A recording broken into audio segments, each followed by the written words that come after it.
So the 5th hour woodshop class this year, Mrs. Johnston and myself, we kind of came together and we collaborated on some different plans. So we're working with Mrs. Johnston's gardening elective. They're doing an outdoor garden this year. They're building some raised bed flower gardens. But so then as the woodshop, we decided that we would build some planters to go along with that we're going to try to sell at exhibition this year, which is May 29th. Don't quote me on that. We're going to have an exhibition here at the school where the students get the opportunity to show off all the work that they worked hard to create this year, the different projects in the weld shop, the wood shop. Everybody at exhibition gets the opportunity to show off what they've done. So in the wood shop, I wanted to give these guys an experience of a little bit of what an assembly line kind of looks like, what a professional manufacturing system is like. We started with raw materials. As Ethan showed, we have some shelves over there where we've got pre-cut material that's ready for the next step. So we've just kind of been walking the kids through a step-by-step basis. We started with the prototype of approximately what we wanted it to look like.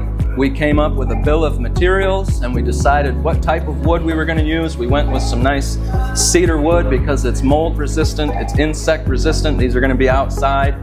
So we decided on cedars and some different treated material that can withstand the weather. These guys came up with the schedule. We sat down, we said, all right, we got 12 weeks. How do we think we can line this out? And everybody worked together to come up with a good schedule.